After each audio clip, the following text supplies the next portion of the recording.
Hello there, this is DBT and this is Art of Rooms. And alright, let's continue playing some more Asphalt Legends Unite. And today, I'll be trying out in multiplayer the car that you see on the screen right now, and that is the Donkervoort V8 GTO Individual Series. What a name of a car. But yes, we're gonna be testing it out in multiplayer because A, there's a free try for it, but also because there's a car hunt going on at the moment, and you might be wondering, hey DBT, is this worth going for? Well, let's talk about it. But before I jump into it, if you enjoy my content, please hit the like button on this video and subscribe to the channel, because when you're doing these things, you're telling YouTube that this is worth recommending to more people, and in that way the channel can continue growing and I can continue making this content for you. So go ahead, if you want more ALU content, like, subscribe, you know. But alright, so like I just mentioned, there's a car hunt going on for it right now. It literally just started today, so that's why I wanted to take the opportunity and drive it a little bit. Really nice that there's a free try for it.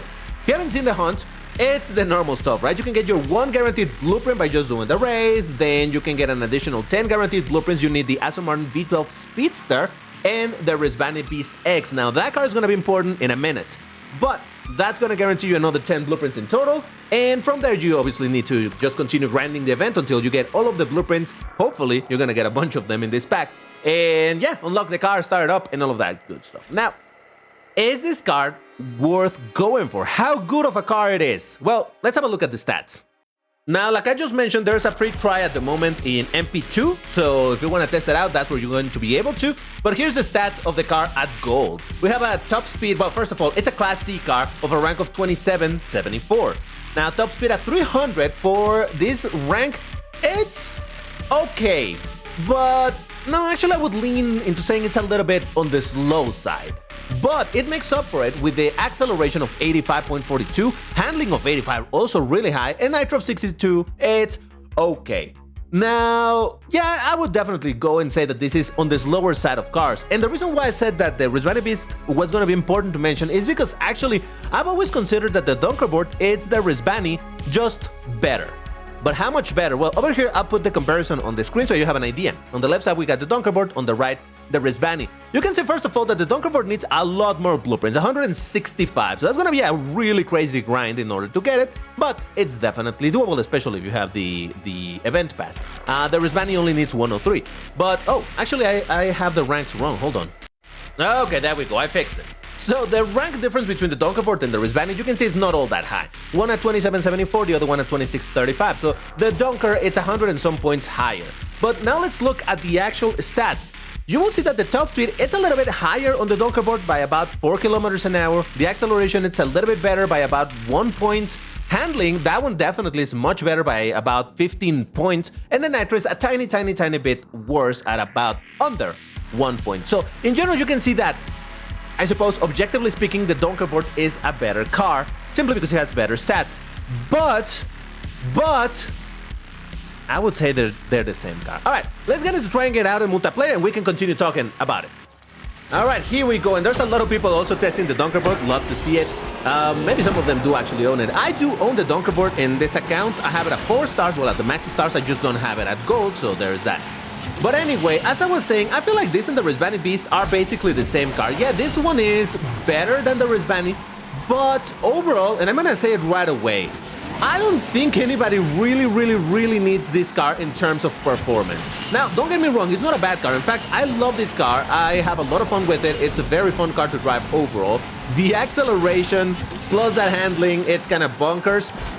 So it's a fun little car to drive. But if you already have the Rizvani Beast X, this really is not what you're going to be needing, because it's a very similar car. And yeah, I think just about anything that you can do with this car, you'll be able to do with the Rizvani Beast. Only a little bit worse, but still. Now, one thing that is worth mentioning about this one drifts considerably better than the Rizvani, but that's not saying that the Rizvani is straight up useless. Oh, I was thinking of the wrong version of the track here. Oh god. Alright, as you can see over there, still is not the best drift out there, but hey. Hold on, let me see if I can keep this. No. Keep the first place. No, he's gonna get past me. No! I mean, never doubted myself. Alright, ooh, 40 points, that's a bunch of points. Nice. Yeah, you can see, right now, a lot of people are going to be playing with the Donkervoort, so it's kind of nice. But yeah. Now, remember when I said that this car really is on the slow side? I think over here is going to be quite noticeable, because look at that, there's some other cars, like that P1 is absolutely going to go 60 kilometers faster than my car, and it's at around the same rank, so yeah, make of that what you will. And this is actually one of the reasons why people seem to, what would I say? That's not the word. What word am I looking for? Seem to dislike this car because it is not very fast. And it is indeed considerably slow, even for a Class C.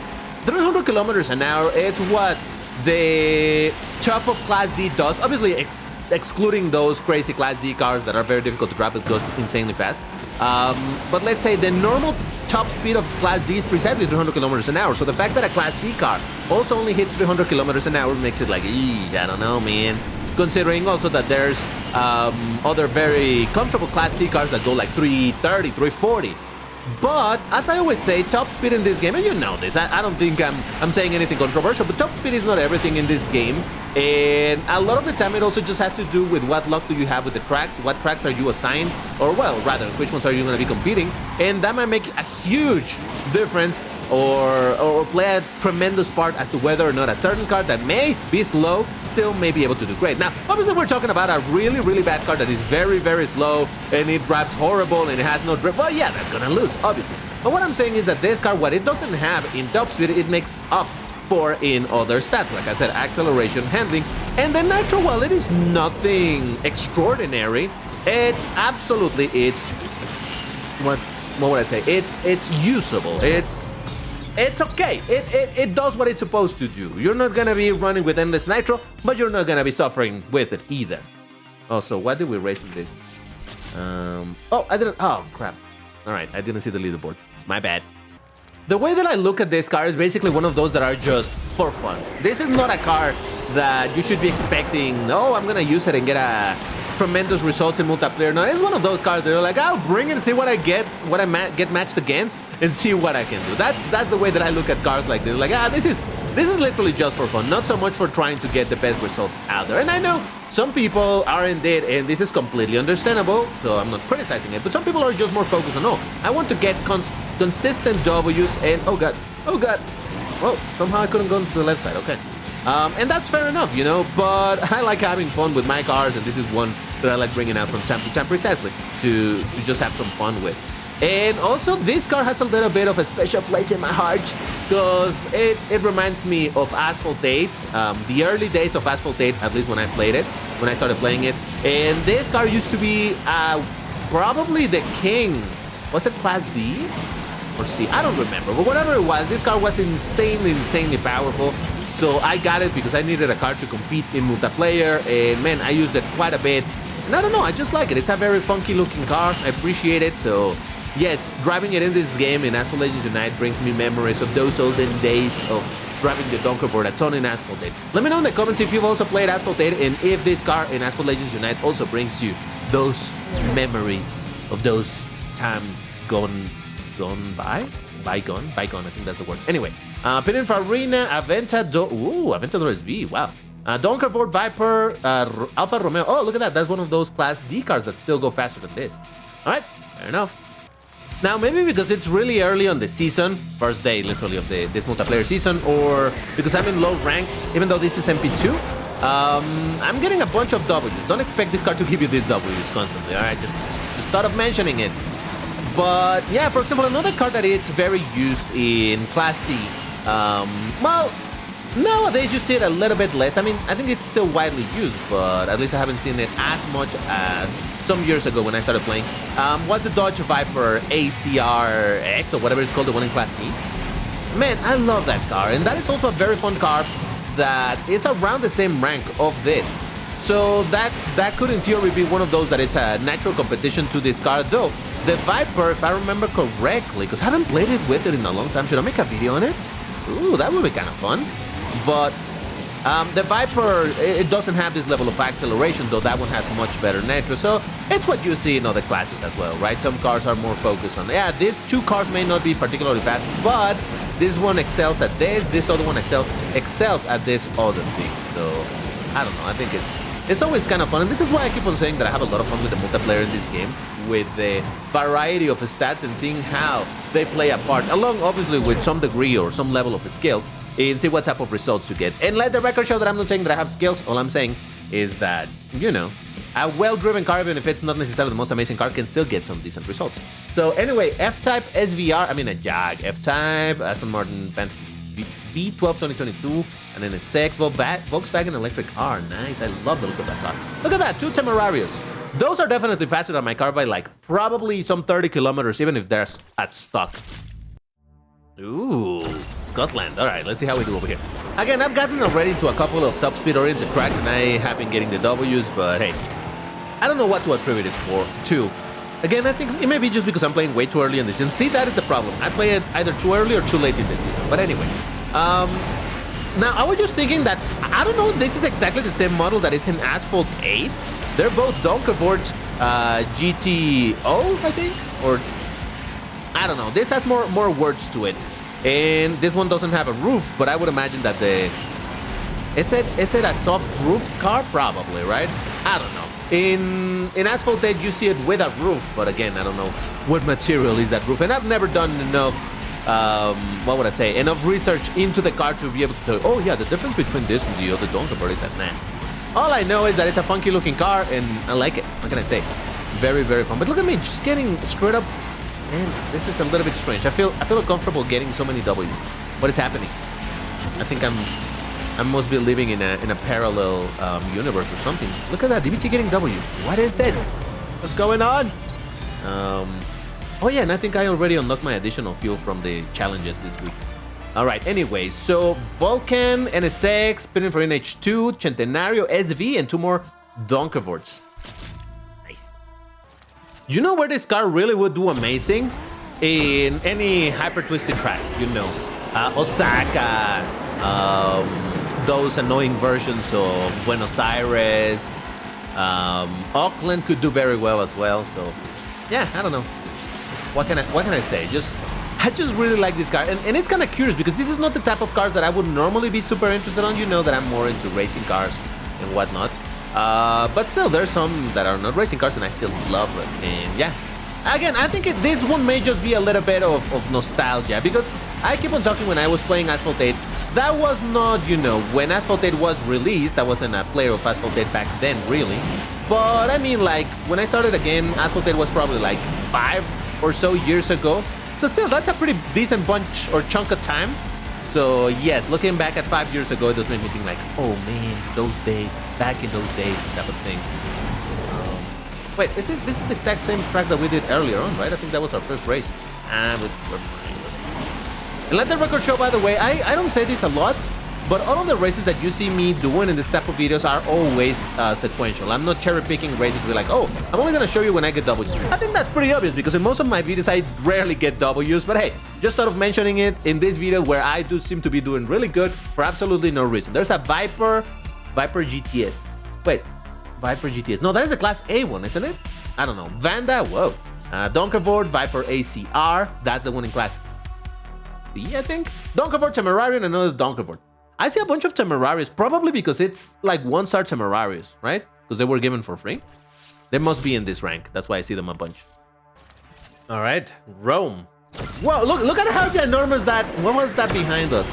There was a car that looked gigantic. I mean, this car is super short, super low to the ground. And whatever was behind me, which for a second looked like, oh, it could have been the Alfa Romeo, maybe. Anyway, it looked super tall in comparison. In fact, I gotta do it again with the Remembers, but you know that as part of the Remembership program, the highest tier allows, oh Jesus Christ, subscribers of that tier to play with me, and we go into voice chat and all of that stuff.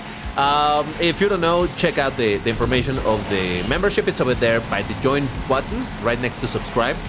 So anyway, we were playing precisely Asphalt Legends Unite, and we got into a little bit of a thing of exploring the sizes of cars, and we compared the length of the Vel 16 versus the McMurtry just to see the difference. And we were also looking to do one of the shortest or lowest to the ground car versus the tallest. And I think we have found that or at least from what we know, from what we have seen, the tallest car in the game at the moment, it's the Mitsubishi Lancer. I think that is the tallest. If you think it's not, let me know in the comments what you think, and maybe we can test it out. So all that's left to do is precisely to test out some really low to the ground versus that really tall car, just to see the insane difference. In fact, let me pause right here, right there. I should probably be able to do free camera, zoom out. How do I zoom out? Maybe if I go in FOV, zoom in. All right, what is that behind me? Yeah, that's the Alfa Romeo, right? I mean, I think, I don't know, but yeah, just you can kind of see the difference of the height of the cars. So anyway, let's get to our next race. And there we go. I painted the car back to its original hot pink color because it's horrible and might as well use it. I'm sorry, it just looks a little bit too crazy. But yeah, I don't know. You may have noticed probably that I've been changing the color of the car. I love the way it looks in white and in orange. I mean, it's not, I don't think, oh God, I'm fine. Hold on. See, this is what I was saying. Oh, crap. That this car could do all right in these annoying versions of Buenos Aires, just because, hey, again, agile plus jumps and all of that, pretty good. But I mean, I don't think it's a surprise if you watch my content that I love painting cars in orange or yellow or white. In general, I just like colors that are very, very bright, because that allows me to look at the car better, see the shapes better and all of that. And that is why I don't like cars in super, oh God. No, we're fine, don't worry, don't panic, we got this. That's why I don't like painting cars in super dark colors, because then I don't get to actually appreciate all that well the details on the car. So still, hot pink, it's a little bit out there. I'll just say it's not exactly my favorite. So once again, if you're wondering, hey DBT, should I go for this car? Should I bother doing the car hunt and grinding it and unlocking this car? The short answer is probably not. The Rizvani Beast, like I said, it's a car that will perform very, very similar to this, and it's a car that is, well, it takes a while to acquire because you have to do the events weekly. It's still a car that you will be able to guarantee unlocking, and you can even gold that car, and this is very similar to that car. So if you're feeling a little bit lazy and you're like, I don't want to do it, especially because this car requires so many blueprints, then indeed you might be okay not getting it. Now, as I always say, keep in mind that you never know when this car is going to be necessary for some random special event, and you're going to be like, oh my God, because that time that I didn't do the hunt for this, now I'm not able to progress in this other event for this car that I did want. This car was the key to get my car that I really wanted. So again, that's why in general you always want to do the car hunts if you have the time. But in general, I would say you don't really need to bother with this car. It needs a little bit too many blueprints for a low Class C car, and while it is very fun, in general, I wouldn't say that this is really, really worth, losing sleep over. But there you have it. That is the Donkervoort, what did we say? D8 GTO individual series. Did I just get all W's in this video? That was kind of surprising, but again, I don't know. It might be for reasons, incomprehensible reasons. But yeah, fun car, very lovely. Too many blueprints, performance quite and there's another car that you can already get easier, so why bother? But if you want it, go for it. If you enjoyed this video, once again, hit the like button, subscribe. Well, not once again hit the like button. If you hit it already, don't hit it again, because you then are unliking it. So just make sure that it still stays like. But anyway, like button, subscribe, all of that good stuff, and I will see you on the next one. Bye-bye.